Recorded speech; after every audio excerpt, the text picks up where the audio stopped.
The King of France met her only at night, through secret corridors that did not exist on the maps of Versailles.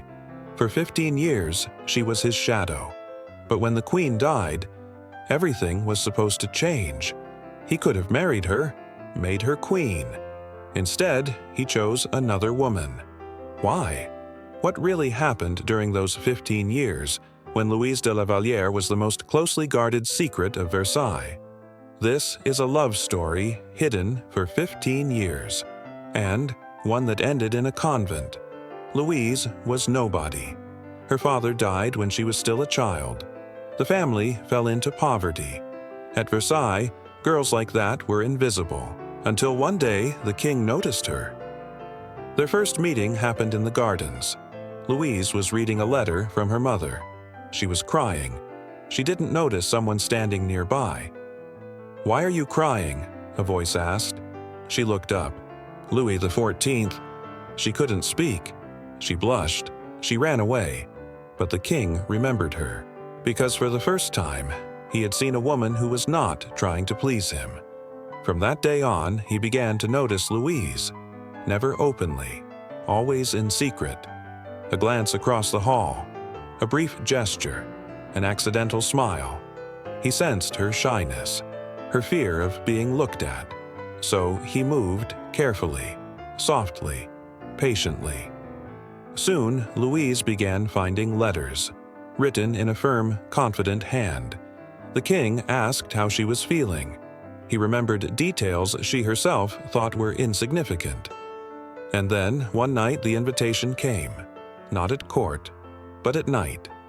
Louise was afraid. She understood. Once she accepted, there would be no way back. But she was drawn to Louis. He was not just a king. He was the first man who saw her where everyone else had passed by. That night, their secret began. Hidden meetings, private conversations, signs of favor that no one must ever see. Louise walked into this world blind, not understanding the cost. She believed her heart could survive fragile ground. She was wrong. While she rejoiced in the king's attention, whispers were already being born behind her back. At Versailles, nothing ever goes unseen.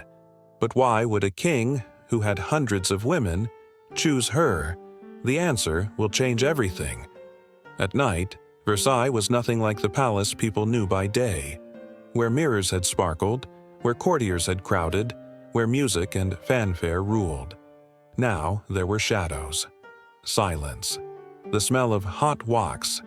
It was there, in those dark passages, that Louise's secret life began. A life even the queen's closest circle did not know. At first, it all looked almost innocent. 1661. Louise was 17. The king was 23. The first night meeting lasted 4 hours. They only talked. The second, a week later. The third, 3 days after that. By the end of the month, they had been seen together 12 times. Versailles began to count. When the doors closed and there were no ministers, no attendants, no Spanish relatives of the queen, the king became a different man. He listened. He asked questions. He spoke of things he told no one else. And Louise melted under that attention, without realizing how quickly she herself was becoming part of a world far more dangerous than it looked. The meetings grew regular. At night, Louise was led through passages even many court ladies didn't know existed. Narrow staircases, low doors, old corridors once used only by servants. She learned to walk behind a man with a lantern, to keep her head down, to stay close to the wall. She learned to be a shadow. All for one reason, to reach a king who now waited for her not out of passing desire, but because with her he found something rare. Sincerity. But the more often they met, the clearer it became. A secret cannot last forever. Too many eyes. Too little real silence. Just weeks after the first meetings, people noticed the king's mood changing. He smiled when severity was expected. He drifted when focus was required. And most of all, his gaze lingered where the maids of honor stood. At first, the rumors were weak. The king is unusually cheerful. He watches the young ladies. Is there a new favorite? In Versailles, one spark is enough. A whisper becomes a fire, especially when someone sees young Louise disappear at dusk into quieter wings of the palace. For now, no one could connect the pieces. For now. But attention turned toward her. And the clearer the king's interest became, the colder the court grew. Women who once ignored Louise now looked at her with contempt. She doesn't know her place. She wants another woman's throne. At Versailles, every word has a double edge. Louise began to understand. This world does not forgive mistakes. The humiliations were small, but they cut. No seat left for her at dinner. A gown carried so the hem dragged. Summons at the worst hours as if testing her endurance. She answered nothing, argued nothing, never lifted her eyes. She believed humility would protect her. It never did, not at the court of the French king. How long can love be hidden in a place where 10,000 people watch the king's every step? Less than you think. And when the tension reached its limit, something happened Louise never expected. The king decided to do what would become his first open challenge to the entire court. That step marked the beginning of her ascent, and of the danger she had never imagined. Everything born in those night corridors would soon surface, and only then would the true meaning of the beginning of their story be revealed. The day everything changed came without warning. That evening there was a ball at court. The king approached Louise in full view of everyone. The gesture was seen, by all, even by the queen. From that moment on, no one could pretend not to understand what was happening. Rumors exploded. Court ladies spun a storm of gossip. Some giggled. Some looked at Louise with open hatred. Men watched closely, especially the queen's reaction. Others were already calculating, because a new favorite always shifts the balance of power. The days after the ball became torture for Louise. People spoke to her with exaggerated politeness, with syrupy softness, and laughed behind her back. They stopped her in corridors. So, what is it like to be His Majesty's inspiration? Or, quietly with a smile, don't you think you've taken a place never meant for you? Then they turned away and whispered much worse. When the court realized that Louise endured everything in silence, the humiliations only grew. Patience, what she thought was her shield, fed their cruelty. Everyone waited for her to break. And then, something far more dangerous appeared. 1667. Louise had been the favorite for 6 years. She believed it would last forever. That was when Athénaïs de Montespan entered Versailles. She was everything Louise was not: wealthy, brilliant, confident. After 1 month, the king watched her longer than Louise. After 2, he laughed only at her jokes. After 3, Louise saw them together, in the same room, through the same secret corridor. One night, Louise came to that room. The door was locked from the inside. She heard laughter, a woman's, Athénaïs, and a man's, the king. Louise stood there for 20 minutes, unable to leave, unable to knock. When the door opened, the king stepped out first. He saw Louise, and froze. Athénaïs followed. She smiled, brushed past her shoulder. The king said nothing, nothing at all. In that instant, Louise understood. She no longer existed. Which is worse, to be abandoned, or to be abandoned in front of the woman who replaced you? Louise remained silent, and that silence destroyed her. That was when the truth became clear. The truth planted at the very beginning. The moment Louise first stepped into a secret corridor. This was never love you could hide inside. This was the game of the court, where weakness is always a target. What she thought was protection was only a shadow. And now, that shadow was swallowing her. But the hardest moment was still ahead, because an event was coming that would rearrange power so completely that neither the king nor Louise, nor even the dazzling Athénaïs would escape its consequences. And when it arrived, Louise's secret life would face a choice, with no exit without loss. Louise's fall did not begin with a scandal, not with a sharp command, not even with her rival's victory. It began quietly, like a cold draft in an empty corridor of Versailles. Louise felt it first. Something in the king had changed, irreversibly. He was still attentive, but different. The warmth was gone. His gaze drifted, as if already occupied elsewhere. He appeared suddenly, and vanished even faster. Conversations grew shorter, meetings rarer. The secret joy that once filled their nights dissolved, like mist under morning sun. Louise began to notice what she feared most. The king laughed louder when Athénaïs was nearby. His eyes stayed on her longer. Their exchanges sparkled, witty, bright, alive. And Louise understood. Athénaïs now occupied the space that once belonged to her, the space of attention. Rumors were no longer whispered. They were spoken aloud. The king has cooled. She couldn't hold him. Her time is over. And the louder the voices became, the more power the court felt over someone fallen from favor. The humiliations grew direct. Someone told her she looked tired, that the gown did nothing for her, that she had lost her glow, a glow no one had ever truly noticed.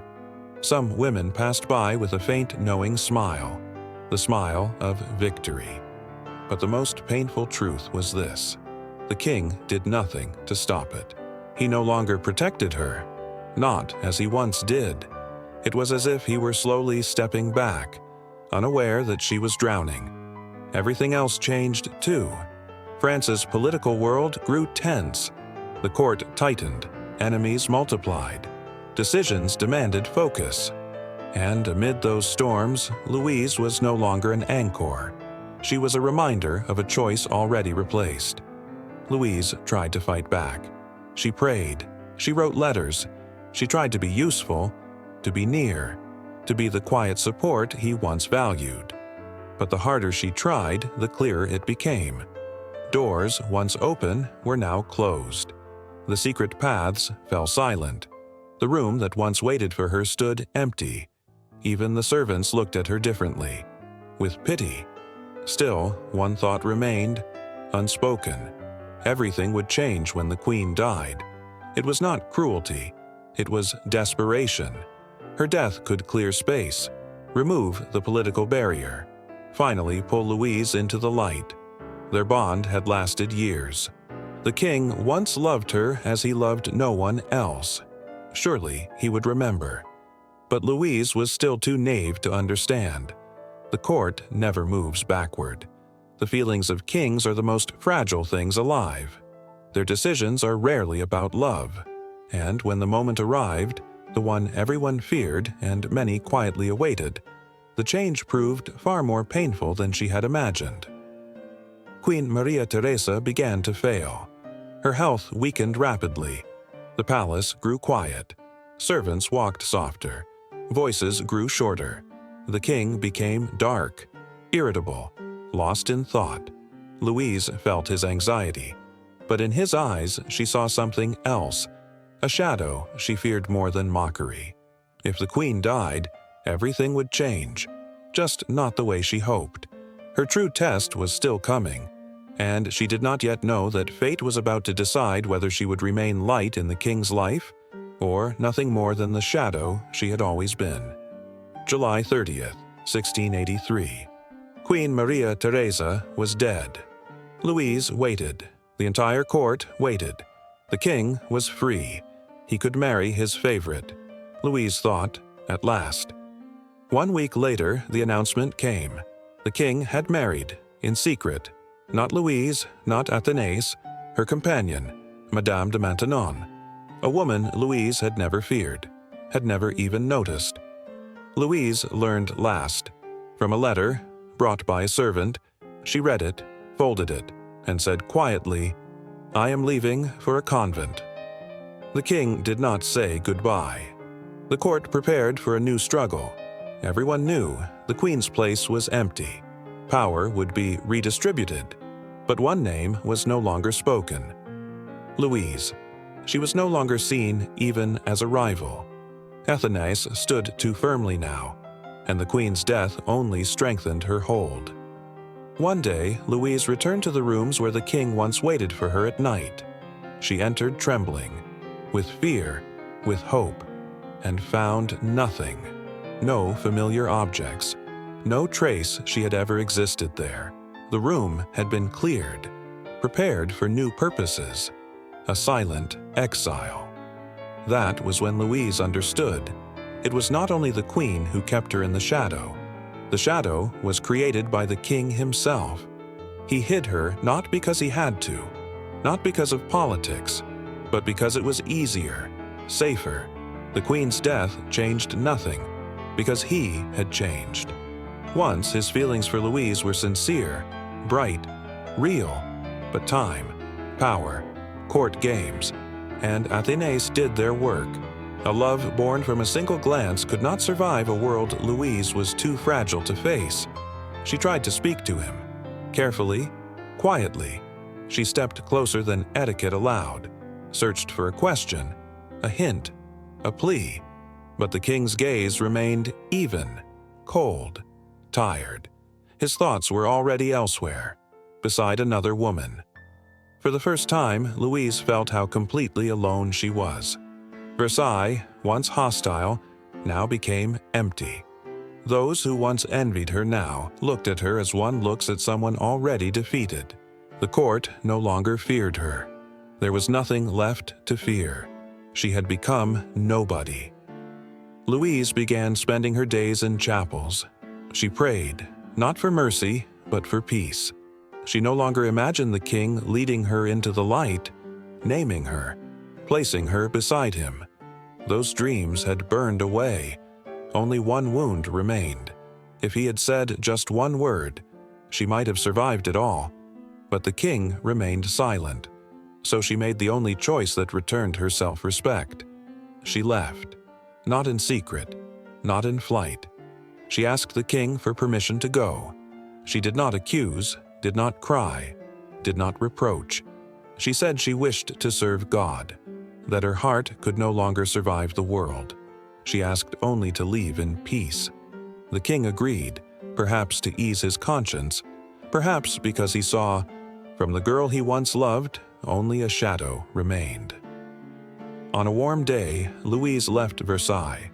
No heraldry, no flowers, no gifts, only a few servants, and a small bundle of belongings. She did not look back. She knew no one stood on the balcony watching her go. In the convent, she found the silence she had always lacked. There she became Sister Louise of Mercy. No mockery, no struggle, no court. She prayed, worked, cared for the sick, and for the first time in years, she could breathe. Then came their final meeting. One day, a rider appeared at the gates, the King of France, Louis XIV. He did not enter. He stood outside, like a man visiting someone already lost. He looked toward a window behind which she might have been, and said nothing. That was their last meeting. No words, no touch, no hope. He saw that she had truly gone, not only from the palace, but from his life. Only then did Louise understand. This was never the story of a king and his mistress. It was the story of a woman who lived too long inside someone else's shadow, and finally chose her own light. She died quietly in the convent, as she once lived at court, and if Versailles forgot her name, the convent remembered her as a woman who preserved dignity where it usually dies. Thus ended the life of Louise de La Vallière, the woman the king hid until his true wife died, and whom he lost long before he understood that he had loved her. Louise de La Vallière spent 36 years in the convent, longer than she was the king's favorite. She died in 1710. She was 65. When Louis XIV learned of her death, he asked for her letters. All of them, the ones she had written 40 years earlier. He read them through the night. At dawn, he was found with a letter still in his hand and tears on his face. He said only one thing: "I loved her, but I did not know how." 5 years later, the king was dead. Louise's story is the story of a woman who lived 15 years as a shadow, and whom the king remembered only after she was gone forever. If stories like this stay with you, subscribe and write in the comments, would you have forgiven Louis?